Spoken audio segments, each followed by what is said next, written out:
and welcome to the Sisters of the Shire Podcast. I'm Abby. And I'm Ashley. And today we have a wonderful guest that we are so excited to be joining us again. Two-timer. We have... She likes us. Yeah. We have Kaitlyn Facista. Is that... I'm saying it right. Facista? Yes. Yep. Who has wrote the beautiful book, which is coming out next month, right? It's coming out in February 20th. February 20th. She has written the book Into the Heart of Middle Earth, exploring faith and fellowship in J.R.R. Tolkien's Lord of the Rings. And so we are excited to have her on the podcast today to be able to talk about her great book that we are so excited is coming out so soon so the masses can enjoy it. But we were very fortunate to be able to get a sneak peek early digital copy. So we've been enjoying your work so far.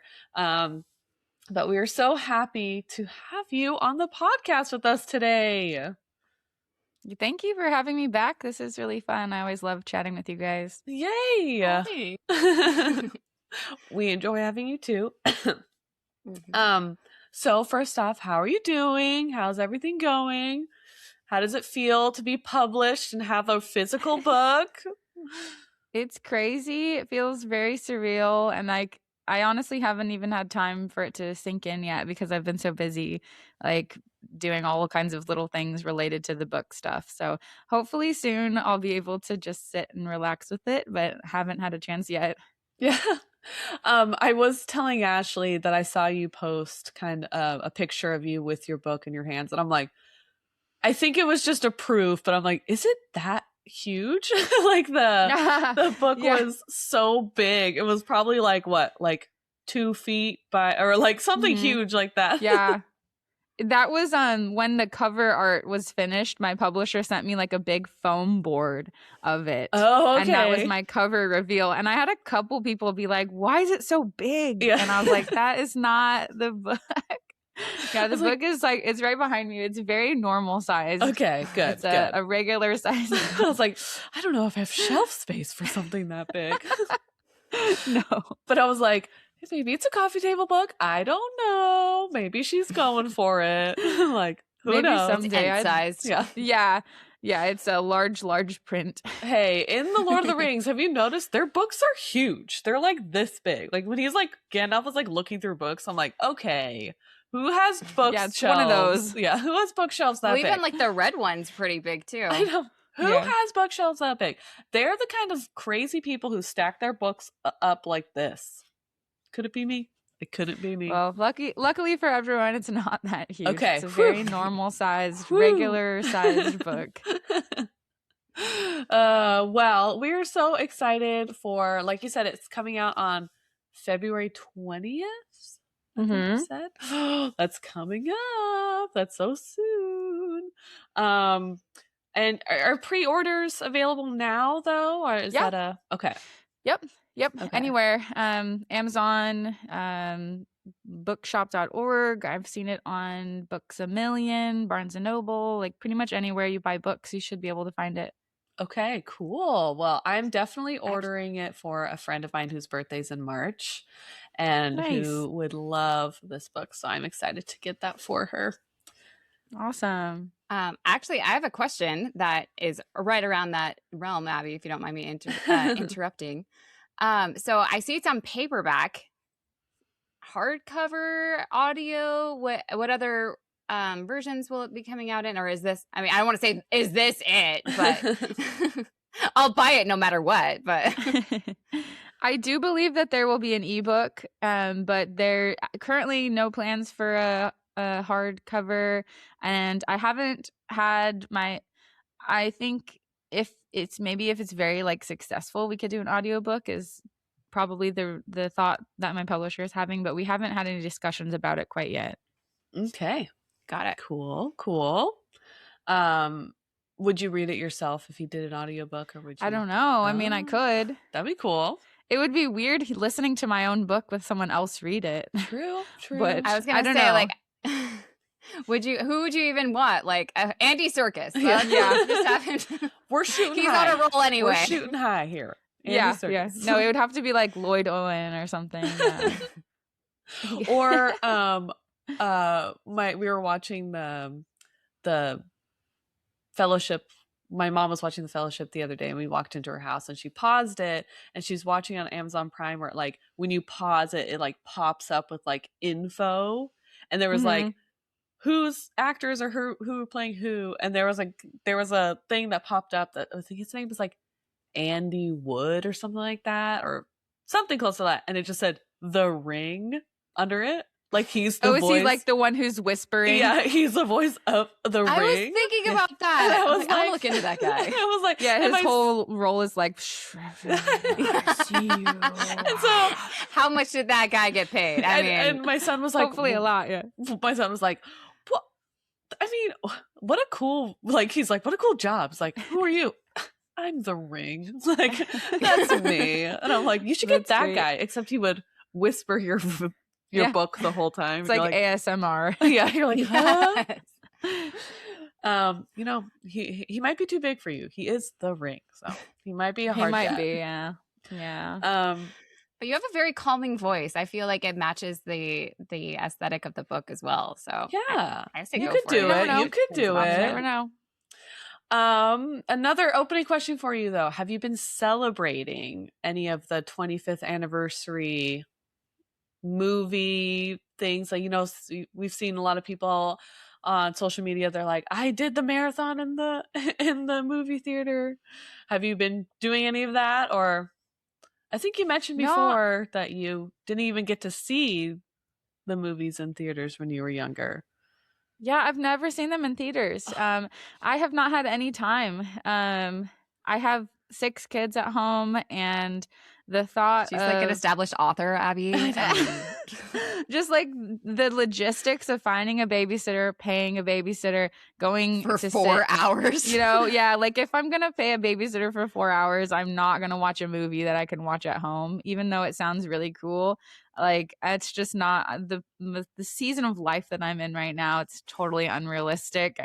Like I live very far away from family, so it's not like I could just have like my parents babysit. I would have to be like paying someone. Mm-hmm. So, you know, maybe someday, maybe for like the 30th anniversary, they'll re-release it again or something. Awesome. But you know, it's not in the cards for me this time. But I've been really enjoying seeing everyone else posting about it. Like all of my friends are like sending me pictures of themselves like crying in the movie theater and stuff. So that's gonna be me. We're watching it on Tuesday and Wednesday. I think we're gonna go finish the last 2. But I just finished last night. I'm bringing my older 2 who've never seen it, so I'm just like, that's so cool. It's great. That's so special. It is. And what's crazy is I'm watching it in the theater that I watched it in 25 years ago. So it's very crazy to me to bring my children and be like, you guys, you don't understand. Yeah. That's so special. I'm so glad they did this whole re-release thing just so that you can like pass it down through generations. Yeah. Oh, it's so good. It's great. So jumping into questions about your beautiful book, which I have to say I am loving reading. You are so talented. Let's give it up. You're so talented. It's so good. Thank you. So like we said before, we were very privileged to receive an advanced digital copy of this seriously amazing book. And so we've been able to enjoy your writing as kind of like a preface for this interview. And so thank you for that. First of all, thank you. It was very, very good. So my first question is that your book kind of throws out like a lot of Tolkien history at the reader in a good way. Like just like, there's like a ton. And not the obvious stuff either. Yeah. So like deep cuts. Yeah. So some of it's from like the actual books, like the Silmarillion, the Lord of the Rings, the Hobbit, and other books. And then some facts are from his personal life and history. And I was just wondering, what was that research process like? Like, did you just have it already stored up in your brain? You're like, I know this already. I remember everything. Or did you like seek it out for this project individually, chapter by chapter? Or like, and how long did that take you to do that? Well, a lot of it I did already have in my brain. Jealous. I kind of like live and breathe Tolkien, like Tolkien scholarship, I guess, and Tolkien fandom. So a lot of it was just kind of already familiar to me, but then a lot of it is like I have this in my mind, but I don't remember the exact quote. So a big part of my whole process was I have like the Kindle versions of almost every Tolkien book, and those are so handy because you can just search them. And so I would be like, I remember Tolkien said something about, Sauron not liking wasteful friction. So then I can just search like friction, and then it's like, okay, yeah. So it's kind of there, but then I need a little help finding things and bringing it all together with like the exact quotes, because I'm not just going to be like, Sauron, Tolkien said somewhere, Sauron, something like, yeah, like we need the exact quotes. So a lot of it is just, I would have like 10 tabs open on my computer, and they're all different Tolkien, either PDFs or Kindle books.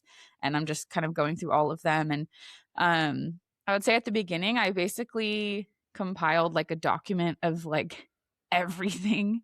And then I have several different documents that are like Tolkien quotes about whatever topic, like Tolkien quotes about hope, or Tolkien quotes about, despair. And so I have them all in like all these different documents. And a lot of it is just like searching through what I already had and then finding everything else that I didn't already have. So it took a while. I think I signed the book deal in January 2024, and then I turned in the book the next year. So I had a whole year to write it, and then we had like 6 months of just back and forth edits. So it was like a year and a half long just to get the text finished. Yeah. So did you learn anything new for this book, like that you didn't know before? Like, do you know everything? I was just born perfect, and I already know everything about Tolkien. So no, I mean, I wouldn't doubt it. I mean, based on the book, I'm like, she knows everything. It's true. No. I learned a lot. I would say the thing I learned the most about was Tolkien's life, because I had to do a lot of research. That's probably the area I was least familiar with. Like, I know a lot about The Lord of the Rings, and I did know a lot about Tolkien's faith, but less about his actual life. So I had to learn a lot about his earlier years, and World War I, and then kind of the way that a lot of that shaped him and his stories too. And it's also very interesting when you are researching Tolkien and learning about the timeline when he did write things. And you can see, thanks to Christopher Tolkien, we have the history of Middle Earth, and that really chronicles like Tolkien's whole process of when he was changing ideas and moving things around. And so that was super interesting to me, and I didn't know a lot of that. Thank you, Christopher. Yeah. Seriously, so much. We owe so much to Christopher Tolkien. I know. I loved that you added that note, like, and thank you to Tolkien, but also really thank you, Christopher, like, for getting it all together. Yeah. We wouldn't even have the Silmarillion without him, and like I can't even imagine my life without the Silmarillion. Like, right? Same. We joke on our podcast that like poor Christopher is just like sitting at a desk like, and there's just like all these like pages around him like, why, Dad? Why? And then there's just like stuff hidden under other things, and he's like, wait, and then this goes over here, and then and he has like all these like, that red yarn on the cork board that's like going everywhere, and he's like, Then he like finishes a draft, and then he finds another piece of paper that like completely changes, and he's just like, no, why? I can't. Yeah, that process must have been insane. Yeah, for him. I mean, oh man, poor guy. But honestly, what a soldier. Worth it. He got it. On the rewatch of the movies, I was noticing stuff. I was taking the time to notice more stuff in the background, because it's it's on the big screen. You can see more of the background stuff. And Bilbo's office, or whatever that he's in when he's writing his stuff, it's like scattered papers everywhere, piles and, things are all falling over. But when then Frodo's at the desk later, it's all clean. It's all like put away. And so I'm like, Tolkien, Christopher. Yeah, I can see. Yeah. And that's like my desk is currently like Bilbo's stuff everywhere. So I find that very relatable. All right. So which child is your Christopher? Which one's going to do? So who's going to clean up all this stuff for me? Who's the lucky one? Yeah. Actually, I think you had a question that kind of leaned into that, like, kind of office desk situation. Yes. I was like, which one? So I'm picturing you writing this book, and it's not the old pen and paper anymore. It's it's a keyboard and a laptop and stuff.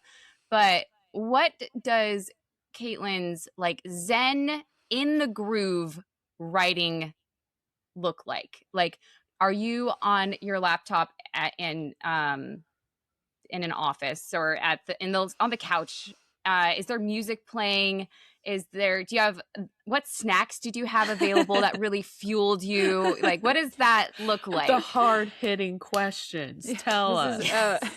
So my sweet writing... or salty? I need to know, Kaitlyn. I don't even remember. My writing process really had 2 phases. So a lot of it was typed on my phone while I was like rocking a baby. Because I found out I was pregnant with my 6th kid like the week after I signed my book deal. And I was like, wow, my life is changing. Yeah. I was not expecting to be doing both of these at the same time. So 'cause you have so much energy when you're pregnant. You have so much time. I wasn't sick at all. No. So a lot of it was after the baby was born, I was still writing. And so I would be like rocking her to sleep or just holding her. Newborns don't really like to be set down. So a lot of it was like the baby right here and then me on my phone typing with one hand. And like that is how I would say most of the first draft came to life.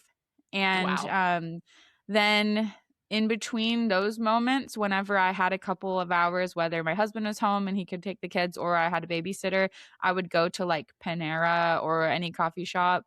And then I would just like write for as long as I could. And the Panera in my town, I think they do this intentionally because they don't want people camped out there all day. They don't have like outlets at any of their tables. So I'm like, okay, I can be here as long until my computer dies. So that was great motivation to be like, let's get this, as fast as we can. So I could be there for like 2.5 hours or something. Snacks, I really don't remember.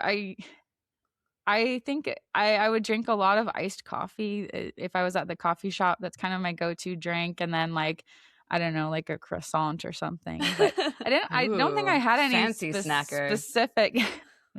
I don't think I had any like specific snacks, but it was really just like, oh my gosh, I have to write this book. Like, let's like do this as well as I can. And felt like a lot of pressure, but we did it. So. Okay, but how awesome to say like I typed this book with one hand on on my phone, so like, no one else has any excuse.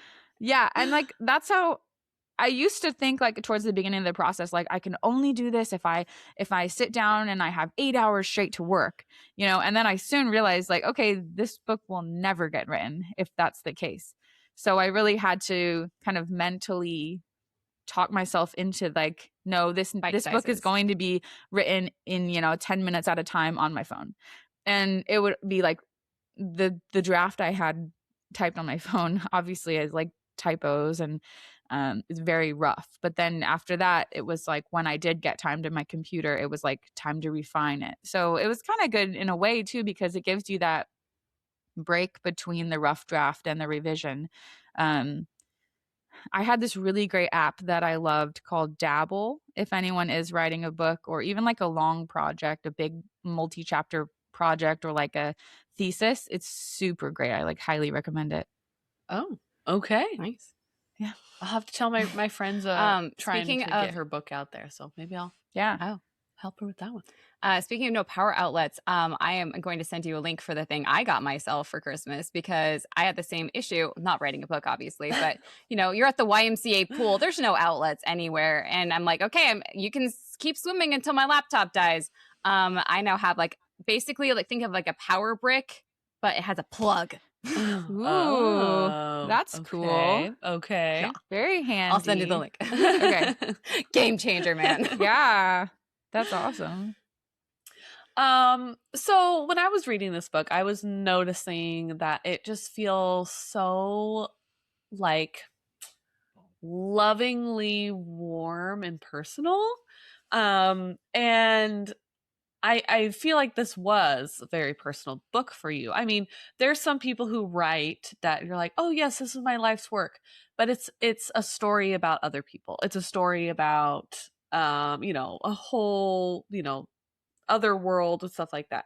And this was a kind of a mesh of yes, Tolkien's world, but also your own personal world, your own feelings and emotions and stuff like that.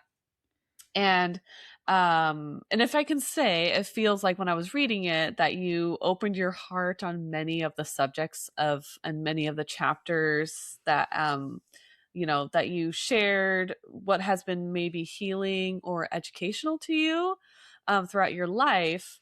And I know that your faith or faith in general is kind of the top focus of this book. But what really spoke to you, your heart and your mind, to say, hey, I need to write this book, or I want to write this book, or this book needs to be written? Well, first of all, I hate writing about myself. I find that so scary. And in the first drafts of the book, none of that was in there. And my publisher or my editor was kind of like, this is your book. You need to be in it. And it was so hard for me because I hate sharing about myself or taking the spotlight. But I feel like it became so much better as I was willing to open up a little bit more, because in doing so, I think I can show how it can practical ways that you can apply the lessons of Middle Earth to your own life in showing the ways that I do. And it's never to be look at me, I'm the best, but it's if I can do it, then you can do it too. I really feel like the reason that I wrote the book is because Tolkien has changed my life. And I think that if more people read Tolkien and understood Tolkien and really entered into Middle Earth in the way that I try to guide readers through, I think that the world would be exponentially better. And so if each of us can kind of commit to making these small steps and journeying into Middle Earth, seeing what kind of connects with us, and then carrying those elements and those lessons back into our own daily lives and applying them to the way that we live, that can make serious positive change for the world. Mm-hmm. And I love that you added at the very end of each kind of big chapter of here, yes, you gave us all these insights and thoughts and things about certain topics, there was grief and hope and finding your fellowship and things like that. But you at the very end, you're it doesn't have to be daunting. These are little things that you can do to change your life if you want to. There are just this most simple suggestions, but taking those suggestions and moving forward with them and maybe snowballing it into bigger things that will affect your life. And I find that that it's very what's the word, very accessible for people to be okay, I don't have to change everything huge, I don't have to redo everything about my life that a lot. But you've given these tiny suggestions of okay, well, you can do this, and this will start your journey of going, if you really want a big change, you don't have to jump off this huge cliff of change. You can do these little things, and I'm I like that. It's great. Well, yeah, and that's even the way that it is for Frodo when he takes the ring. He doesn't fully understand when when he first gets the ring, that he's going to have to take it all the way to Mordor. He's kind of like, yeah, I'll take it to Rivendell and then the elves can figure it out. And it's like he's willing to kind of take these small steps, because if you would have told him right at the beginning, like if he would have known what it would have costed him, it would have been perhaps a more difficult yes for Frodo. But it's just like you just take one step out of the door and then another and another, and you'll see where it leads you. But you don't have to, like, you're not going to teleport to Mordor. You're not going to like run a marathon straight there. It's like take eagles to Mordor. Yeah. Yeah, definitely not. Yeah.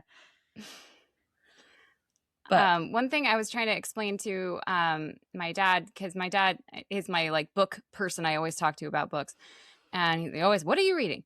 And I'm like, well, I'm reading this really really good book about Tolkien's Middle Earth. And he's like, oh, so it's like a reference book, or like, you know, are you learning stuff? I'm like, yes, but no. And I was like, the best way I can think of to say it, and I hope you're not offended by this, it's almost like a self-help book, but in like the nicest way possible. Like you just feel good reading it. Like it just made me like all the things that I love about Tolkien, you just verbalized in so many simple ways, and just well thought out, well, you know, analogized, if that's a word. And I hope, yeah, self-help book doesn't offend you, but I couldn't think of another like term that's like that, like where it put the thoughts in order. It gave meaning to the things that I have loved for years, and put it in a perspective that, yeah, made me feel better about myself or my downfalls, or, you know, things that I struggle with. And I that's what I've like self-help, like I don't know what else to call it. Yeah. Yeah, it has been, because I feel like it doesn't necessarily fit into one category of books. Yeah. But the way that we've described it, like with my publisher, it's a spiritual journey for the hobbit at heart. So it's like you really are, you're like going into Middle Earth, and not only are you exploring Middle Earth, you're going to learn about yourself along the way, and you're going to see which values of Middle Earth you hold dear, and you're kind of going to look at what you want your life to look like, kind of in a response to exploring Middle Earth. And then you're going to think about ways that you can pull yourself back into the real world, because, you know, we love the Lord of the Rings and we love reading fantasy, but we're not just going to like stay there and live in this escapist reality. Like, yes, it's something beautiful that you can escape into, but you always need to come back, and you can be better when you come back. You can be transformed through the story. So yeah, maybe self-help, yeah, it might fit into a self-help category. It's I really don't even know, like, yeah, what category does it fit into? It's like not literary analysis necessarily, right? Yeah, who knows, we'll have to see. Tolkien was a life coach. Yeah, I'm like, if it gets in like Barnes and Noble, I'm like, where are they gonna put it even? Yeah, who knows? You're your own category. Yeah, just me by myself. Yeah. Yeah, just you. Just a whole display just for your book. Yeah. They're like, we really couldn't figure out where to put it, so you get your own display. We just ordered 100 copies and just made a whole end cap just for her. There you go. This kind of tags along to another question I had. You kind of covered it already, of like just the basis of like what you want your book to do for people.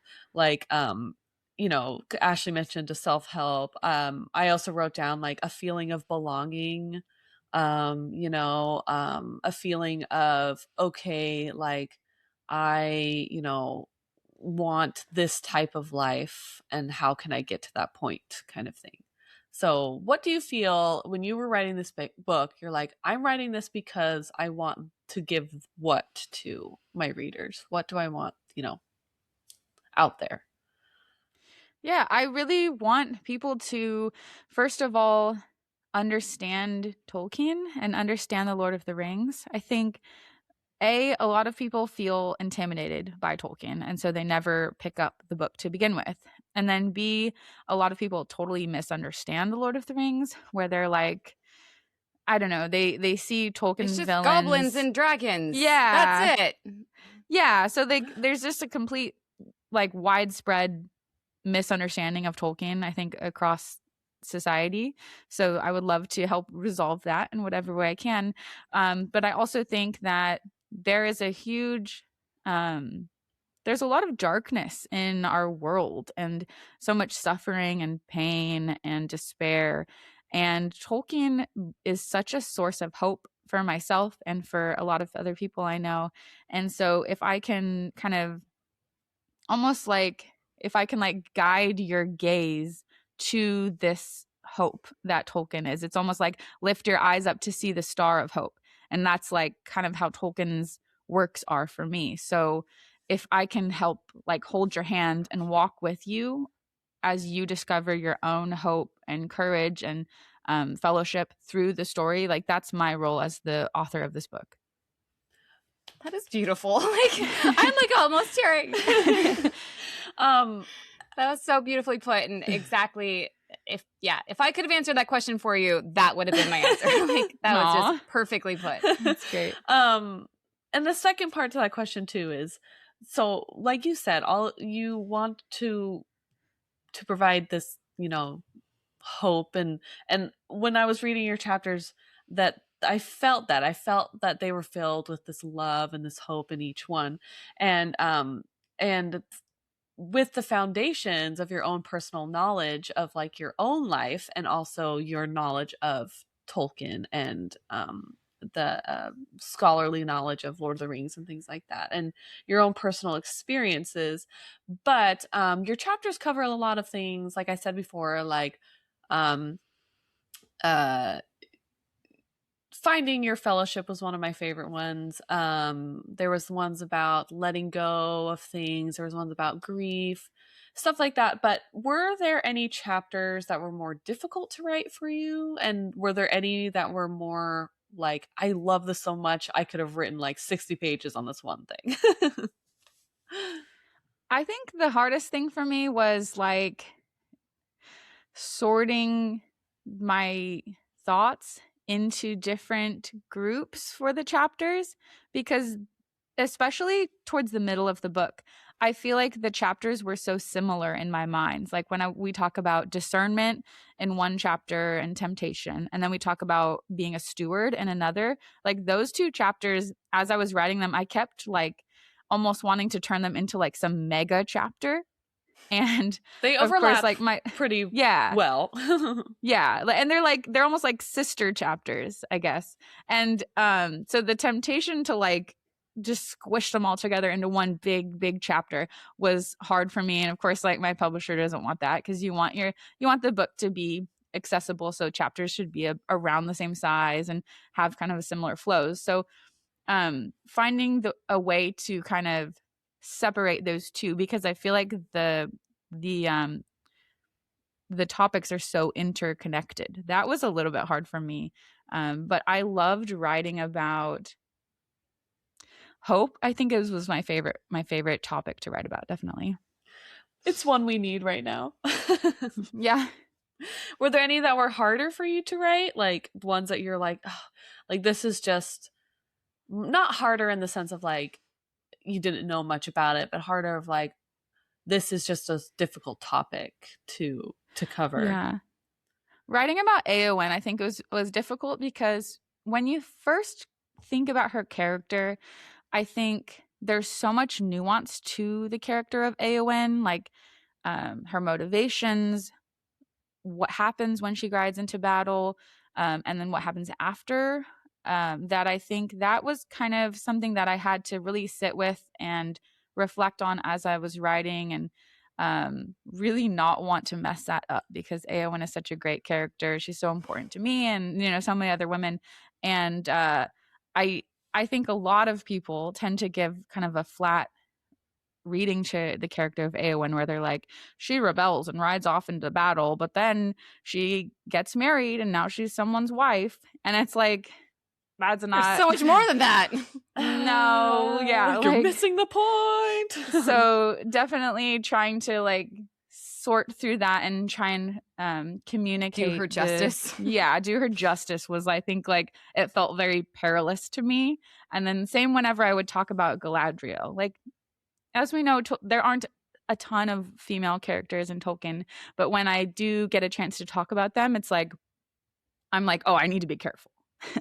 I don't want to mess this up. Tread lightly. Yeah, so it was like more stressful just because I felt like this pressure to make sure I got everything right. The last thing I want to do is like write a book about Tolkien and like mess up talking about Eowyn. Like that would be so embarrassing. Hey, I think you did a great job. Yeah. You're good. Yeah.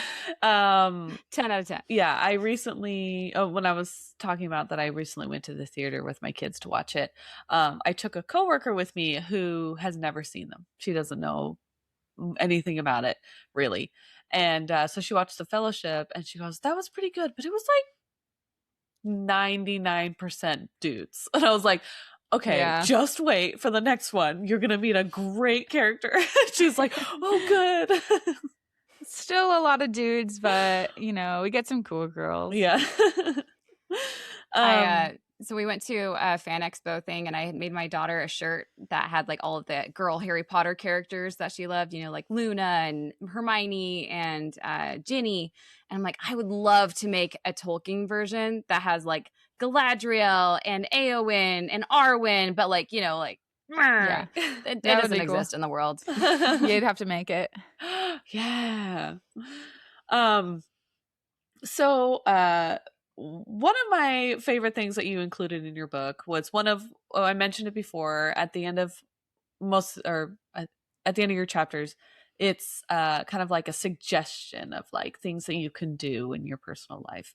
And one of the chapters, it's your homework. And one of them was one of my favorites was the hobbit values, which you included. Ooh, yeah. And your suggestion was to choose 5 to 10 of the following values that you would like to incorporate more into your life and write them down in a notebook. And kind of just something as like a personal reminder, right? Like, okay, these are the things I want to focus on. And you gave, I'm trying to count, there's probably like, how many did you put in here? Probably like, it's got to be like 50 or so. Yeah. And so you just pick 5 to 10. Like, don't overwhelm yourself. Like, just pick like a small number. And so I picked my 5, and I want to know if you guys have your 5 or 10. Did you pick any? I don't know. I have probably picked all of them. Yeah.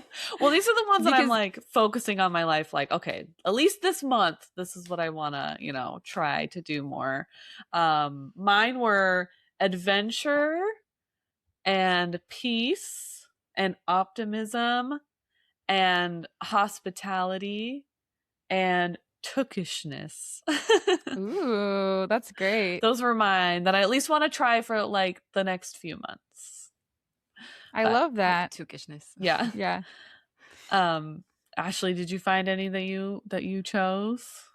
I did not focus on that. I missed that homework assignment. I mean, I didn't miss it. I was so invested in like, skip the homework. Let's keep going. Yeah. That's great. But we couldn't highlight any of the book, which I mean, I was still happy to read it. So I literally like selected the text from where I wanted it and like screenshotted it. Oh yeah. So that was my thing to do. Mm-hmm. So that's what my homework was. Is I was like, and saving this for later, and saving this for later.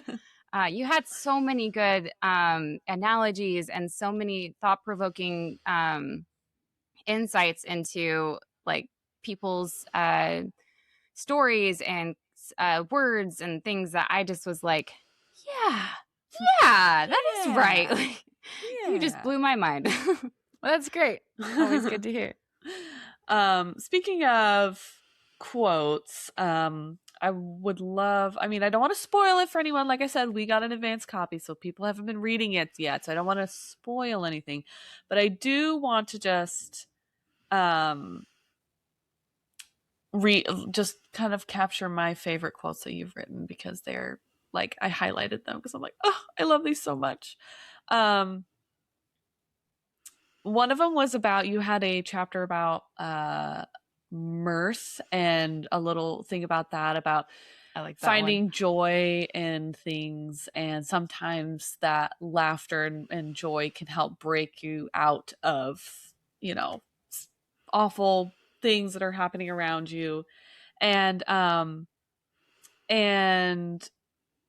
one of my favorites that you wrote was cultivating joy is one of our best defenses against despair.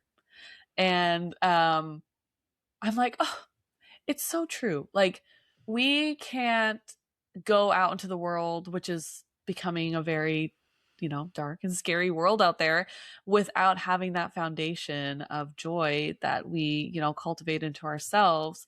And it does take effort. Like, it does, it's not like, okay, I'm going to be happy today and just like keep going. It's like you have to build these things that bring you joy into your life that you can carry with you, throughout the week outside your home or things like that. And me personally, I am trying to make my home a, that safe haven of like, okay, I feel loved and calm in here, and my children feel loved and calm in here, and they can bring that out into the world, and hopefully that countenance from them will help others feel that same way. And I was wondering if you had any ways that you bring joy into your life or into your home that you can, give out into the world when you go outside and are, experiencing life with other people. Oh, yeah. I would say I just try to anchor everything in love and like an awareness of the dignity of all people, and kind of just remember that in my own life and teach that to my kids, try to really reinforce that. Like, everyone deserves respect, even if it's a kid at school that you don't like, even if it's someone you don't know. Those punks.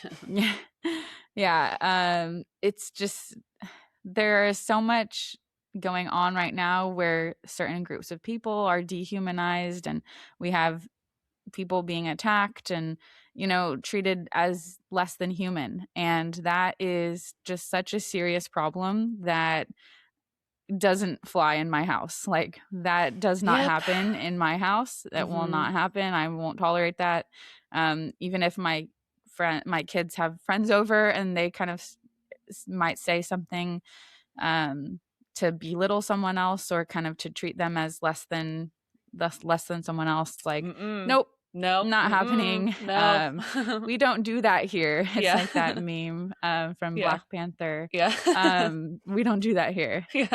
So that's just really big for us, is just reinforcing the value of all people, and kind of also just focusing on like the fun and the positive, and kind of just trying to anchor ourselves in that.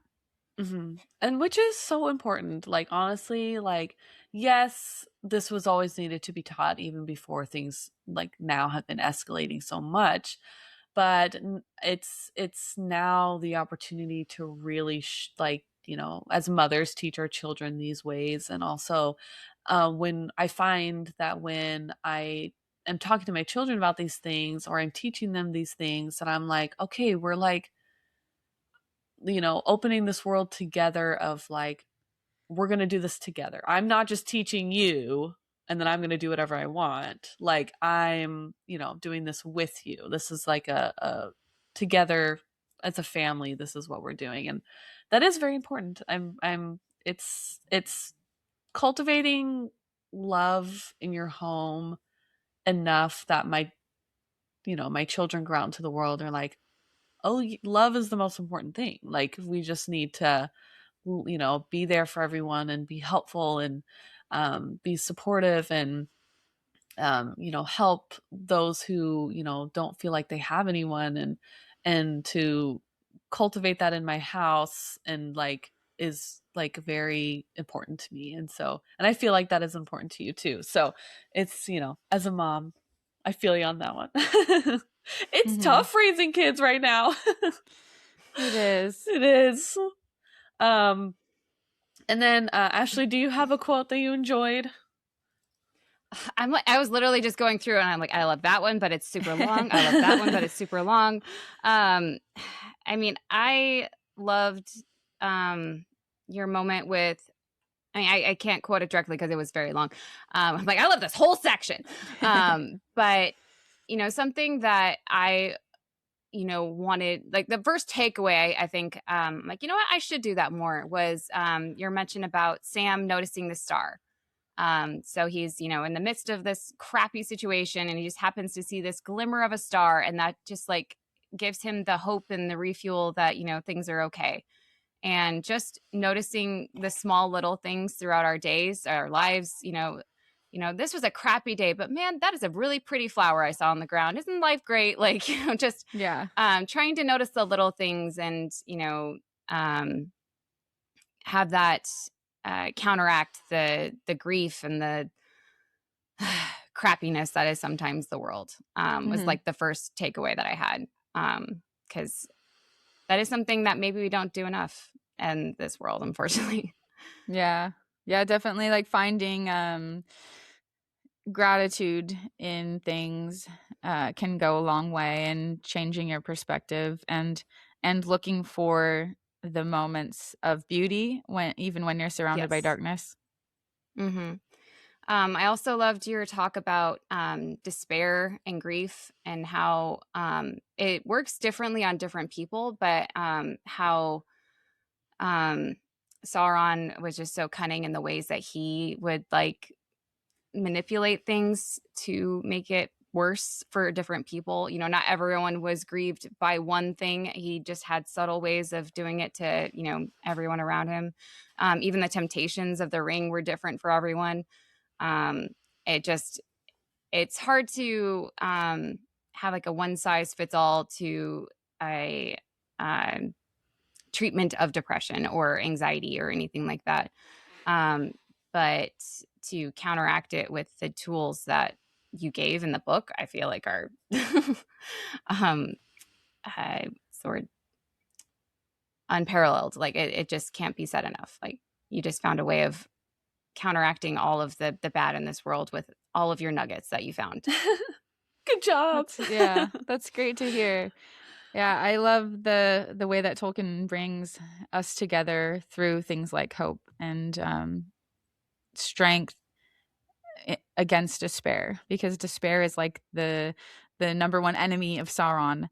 And so if you're able to withstand that and resist despair, because it is a temptation to despair, because you think like it almost gives you an excuse when you fall into despair to not do anything. You're like, oh, everything's terrible. I can't fix anything.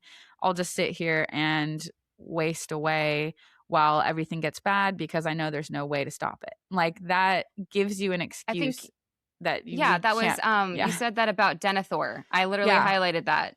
How he just kind of gave in and just if you don't mind me reading it. And for Tolkien's villains, there was a weapon more powerful than any smith might forge. Love that. One that yielded to neither sword nor shield, despair. Despair can bring a great warrior to his knees more surely than starvation and more swiftly than an arrow. Despair whispers to its foes of a battle already lost, planting seeds of hopelessness that bloom in doubt's darkness. Just like, I mean, sad. I mean, that sucks, but it's very true. Well, yeah, and like that's how it goes in Gondor when Denethor is just like everything's destroyed. I'm just gonna go off and die. And then Gandalf's like, actually, you have to get off your butt and do something. And then he doesn't. So then Gandalf has to do it, and like, I'm sure Gandalf is annoyed. Like all these people are supposed to be doing their jobs, but then instead they just get so comfortable in their own misery. And then they just resign themselves to give up. So then someone else has to do it. You have to at least be willing to risk hope. Otherwise, you let everyone around you down. You let yourself down. Like it's not an option. Yeah.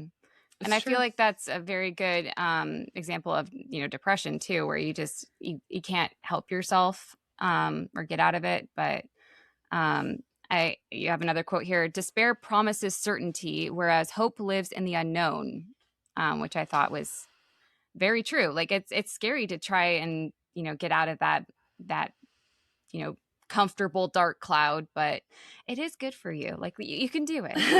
Yeah, it is scary. It's hard to to be like, to find the strength. Yeah, it does require strength to resist despair and to take that risk of an unknown future. Yeah. But it's worth it. It is. It's worth it.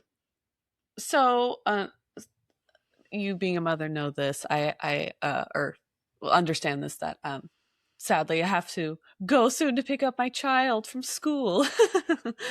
But I have personally I have a final question for you.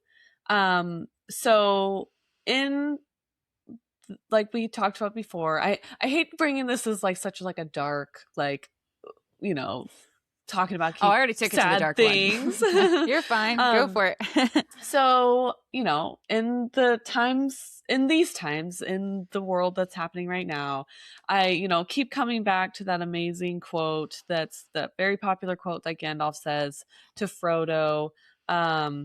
You know, when Frodo says, I wish that this never happened to me. I wish that this isn't like a thing that I had to go through. I didn't expect this to be this way. You know, that's what he's talking about.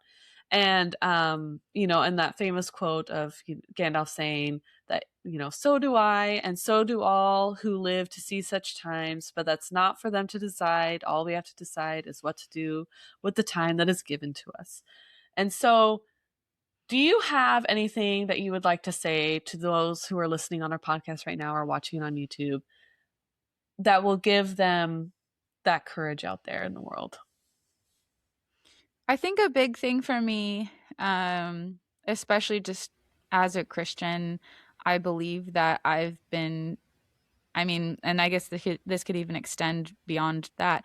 We've all been born into this time period for a reason. Like, I wasn't born 100 years ago. I was born 33 years ago.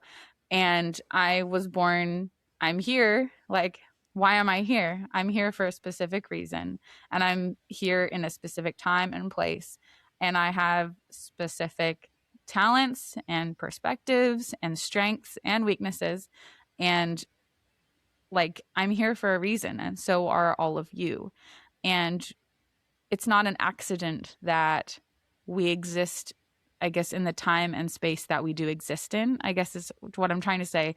Like, you're here for a reason. It's good that you're here, and you're here to do something. And so it's scary, like just like how it is for Frodo. He's scared. He wishes he didn't have to deal with this. And Gandalf doesn't respond by being like, well, suck it up, loser. Like, too bad. So sad. You know, Gandalf is like, I know it's hard. It's scary, but you volunteered for this. Yeah. Yeah. He's like, he totally has empathy here. And he's like, I know it's terrible. And no one wants to be, you know, like there's this meme that's like, I really wish we weren't living through another unprecedented event. And it's like, everyone who lives through unprecedented events wishes they didn't, but you know, we all do. We all are. And so it's up to us to kind of meet the moment that we're in. And I think I find a lot of comfort in knowing that I was put in the place and time that I am in for a reason, and that I can do something to help, even if it's small, even if it's just something in my home, even if it's something as big as going out and doing something else. You know, like there is a whole range of things that you can do to help others, to promote peace, and the dignity of all people. And so I would just say, like, you're here for a reason. And I know it's scary, but you don't have to be afraid. We're all here together. And just like the Fellowship of the Ring, how they're kind of go forth together. Like, you can find your fellowship, and you can journey together with each other. I love that chapter, by the way. That was one of my favorite ones. Well, like I said, when I was reading your book, I was just loving all the warmth and comfort I was feeling for most of it. You were an amazing writer, by the way. Thank you. Yes. And I could really feel through the book of how much you love this, like how much you love the world of Tolkien, how much you love of his world too. I feel like that's a big thing. It's like, it wasn't some like, oh, I just wrote it, whatever. It became huge. That's pretty cool. It was, he poured his Your life heart into was it. on the pages. Yeah. He poured his life into it. And I feel like you caught that as well. And you poured your heart into this book. And it's very comforting in the sense of, it's a book, like Asha said, it's not a really self-help book, but it's along the lines. It helped me. What did your publisher want to call it? A spiritual. It's a spiritual journey for the Hobbit at heart. Yes. So you're exploring Middle Earth while you're also learning about yourself. So it's like literary analysis meets self-help, I guess. Yeah. Maybe. Your own if category. Tolkien was your a life own coach. category. Yes, Tolkien as a life coach. Yes. And it's very accessible to everyone. It's not like out of your reach to do any of these things. And I find that that's very helpful to people of like, oh, I can't even start because I'm not at this point, or things like that. And I'm thankful for you for writing that, because I feel like, it can be hard for a lot of people to try to get to the point that they want to get to, because I think it's too daunting. But you broke it down into very easy, heartfelt suggestions and explanations. And I loved your history about different parts of faith and things like that. It's very uplifting. I'm very grateful for it. Thank you for writing this book. Thank you for reading it. Do you want to say any more facts about your book? Like, again, we can reiterate, pre-sale, when it's coming out, the title, things like that. Yeah, so the book is called Into the Heart of Middle Earth, and it comes out February 20th. You can find all of the links to purchase it or pre-order it at teawithtolkien.com/book. But it's really like everywhere. It's on Amazon and bookshop.org, Barnes & Noble, like pretty much anywhere that you might want to buy a book. I would also love if people wanted to request it from their library, because the idea of my book being in a library is crazy. Like, someone did that the other day, and I was like fangirling. I was like, my book in a library? Like, that's crazy. Oh, I should talk to my love friend that who's too. a librarian. I'd be like, yeah, librarian with the little Sam. plastic filmy over your yeah. I was imagining my book with the plastic film and the little scanny barcode thing, and I was like tearing up. Like, imagine, I don't know. You're adorable. Well, if I find it at my library, I'll definitely send you a picture. Like, yes, hey, please. It was in our library. I don't know why. Okay, it's in a bookstore, cool, but it's in a library. No way. That's awesome. Oh my gosh, that's like the most wholesome thing I've heard. That's so cute. Support your local libraries, people. Yes, support your local please libraries. request it from your libraries. That would be so cool. Great. So thank you so much for joining us today. We're so happy you were here. You can come back and visit with us anytime. We can talk about whatever. All right. Yes. Oh, before you go, I just wanted to show it just so it's out in the world somewhere. I have to grab it because your Lego reminded me of it. Hold on. Oh, yeah. Baradur. I had it decorated for Christmas, and I had Christmas lights on it, and I just took them off recently. That's a great idea. I love that. I know. So my son made this for me. That's so cute. He just ran upstairs and he wanted to make it for me. Aww. But so I was wondering, Abby, is that from a kit or from just spare parts he had? It's from spare parts from his brain. Oh, that's so sweet. And I like that he added flowers on the top. He's gonna make one for my really good friend who's a huge Tolkien fan, and but he's gonna make her a yellow door. So that we have. That is so cute. Is that for me or he's gonna have what other Tolkien friends do you have to show you because I thought you would appreciate. That is so cute. I love that. Well, thank you for joining us today. I have to run to go get my kid from school, as you know, as a mom. As you do. But thank you, Kaitlyn, for coming and joining us today. To reiterate, her book is called Into the Heart of Middle Earth,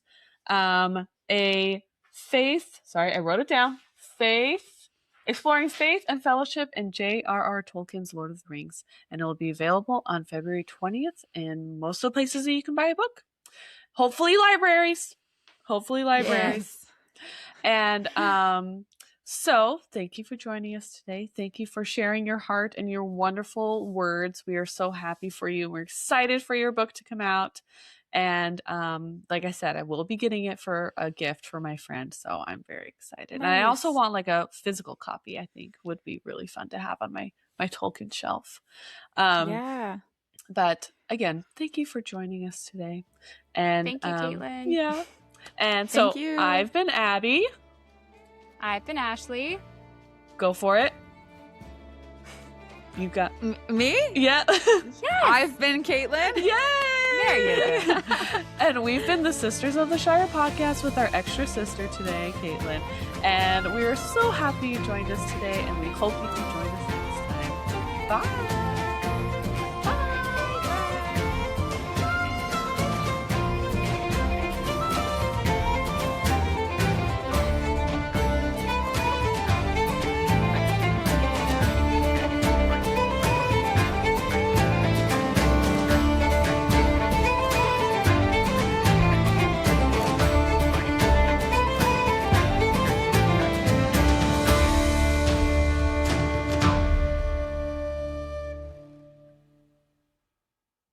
Thank you for teaching me a day. Yay!